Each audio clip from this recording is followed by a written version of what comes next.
এই দরজা ধাক্কার সাথে সাথে দরজাটা খুলে গেল। দরজাটা খুলে যাওয়ার সাথে সাথে সে দেখলো যে সে পাশেতে ঝুলে আছে। আমি ওখানে সকালে আমি একটা বন্ধুর ফোন পাই, অনেকগুলো মিস কল পাই। আমি তাকে কল ব্যাক করি, সে বললো তুমি কি শুনেছ যে আমাদের বান্ধবী জান্নাত দ্বারা রুমি আত্মহত্যা করেছে, পাশ দিয়েছে। কেন? বলে যে আমি তো জানি না, আমাকে পুলিশ ইনফর্ম করেছে, তার ডায়ালে আমার নাম্বার পাইছে।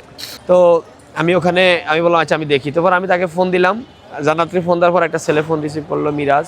ওখানে গেলাম, গিয়ে দেখলাম জান্নাত ছাত্রী হোস্টেলে গেলাম। হোস্টেলের নাম জান্নাত ছাত্রী হোস্টেল। ওখানে গেলাম, যাওয়ার পরে মিরাজের সাথে কথা বললাম। মিরাজ বললো যে আমার সাথে কথা হচ্ছিল, আমাকে বললো ভালো লাগতেছে না, আমার কিছু ভালো লাগে, বেঁচে থাকতে ইচ্ছে করছে না, এরকম কিছু। সাউথ টাউনে হোক আপনার স্বপ্নের আবাসন, শতভাগ রেডি প্লট, সাথে সাথেই সাফ কাবলা রেজিস্ট্রি। আমি পরে আসলাম, আসার পরে আমি দারোয়ানকে নক করলাম।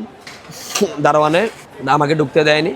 দারোয়ান নাকি আবার বাসার মালিককে খবরটা পাশে, বাসার মালিকে আয়াকে বললো যে তুমি একটু দেখো কি হয়েছে। যখন চেক করতেছিল তখন দেখলো যে একটা রুমের বাতি অন আছে, সেই রুমে মানে দরজা ধাক্কার সাথে সাথে দরজাটা খুলে গেল। দরজাটা খুলে যাওয়ার সাথে সাথে সে দেখলো যে সে পাশেতে ঝুলে আছে। আর আমি যাই, তাকে দেখলাম যে এই নিথর দেহ মানে গামছায় ঢাকা সে পড়ে আছে বডিটা। আবার মানে ওখানে যে যতটুকু জানছি পুলিশ ছিল ওখানে, যে জানছি যে সেই গলায় ফাঁস দিয়ে আত্মহত্যা করেছে ফ্যানের সাথে ঝুলে। সেই ধানমন্ডি থানা জাতীয় নাগরিক পার্টির যুগ্ম সমন্বয়কারী ছিল মেবি।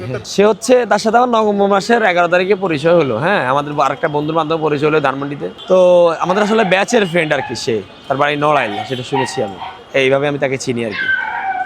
আমি গাজী জিহাদ, আমি ঢাকা 10 স্বতন্ত্র প্রার্থী।